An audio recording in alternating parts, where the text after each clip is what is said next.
हमने दौलत कुत्तों की लड़ाई पे, हिजड़ों पे लुटाई, क्रिकेट मैच पे लुटाई। हमें माशरे में फैले हुए दुख नजर क्यों ना आए?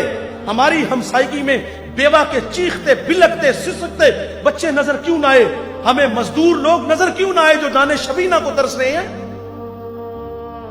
हमारे गुजरावाला धुल्ला चौक पे एक बूढ़ा दिन दिहाड़े आटे का थैला उठाता और दौड़ लगाता, नहीफ था। 2 कदम चला के लोगों ने पकड़ा और खूब जद्दोकोब किया। सवाल किया वो बूढ़े जुर्रत क्यों की?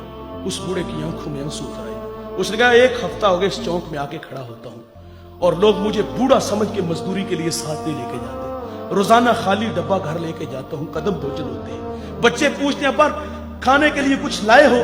तो मैं क्या उनको जवाब दूं? आज पक्का वादा करके आया था कि कहीं से मजदूरी मिलेगी तो आटा लाऊंगा। कहा आज भी छोड़ के चले गए। इतनी मार खाई के लहू लहान हुआ। अगर वो बूढ़ा मर जाता ना गुर्बत की वजह से, तो फिर उसी मोहल्ले से बड़े सखी निकलने थे।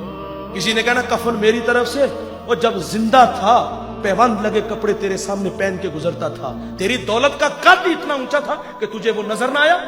आज मर गया तो चिट्टा लिबास ले आया। फिर मोहल्ले से और भी सखी निकलते हैं, कुल 10वां चलीसने की रोटी हमारी तरफ से।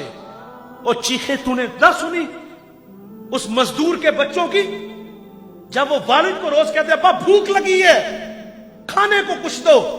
उस वक्त कहां गए ये सखी? उस वक्त कहां गए ये मालदार? जब वो बिलकते थे आज मर गए तो कुल 10वें चलीसवें की रोटी ले आए।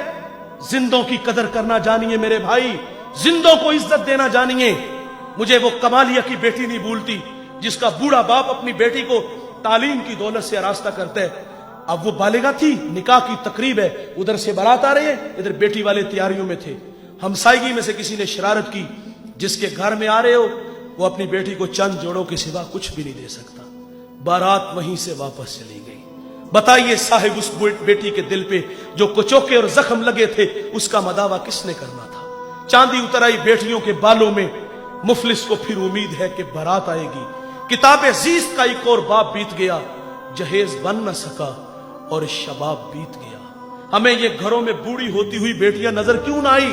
और आपने तो फख्र से कहा कि मैंने अपनी बेटी को जहेज 50 लाख का दिया। हमारे देहातों में रस्म वखाला होता है, उसमें एक औरत को कहा जाता है कि पूरे मोहल्ले में लोगों को क्या हो कि हमारी बच्ची का जहेज देखो। उस जहेज को देखने के लिए मजदूर की बेटियां भी आई, बेवा की बेटियां भी आई। जब रात वापस आती है ना, वालिद आता है, तो वो मासूम बच्चियां होती हैं, अपने वालिद को सुनाती है कहानी कि अब्बा उसने अपनी बेटी को जो पहले दिन कपड़े पहनाने हैं उसका ऊपर रेट लिखा हुआ था, 2.5 लाख का सूट था।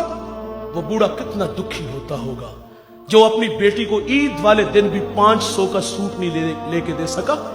उसने ये भी कहा होगा कि अब्बा उसने अपनी बेटी को सोने के कंगन पहनाने हैं, और वो बूढ़ा तो कांच की चूड़ियां भी नहीं उसको लेके दे सका। मैं इतना जरूर कहूंगा, जीने दीजिए इन गरीबों को। इन लोगों की अपनी जिंदगी है, अल्लाह की तकसीम पे राजी है, लेकिन हम लोगों ने इनका जीना हराम कर दिया है।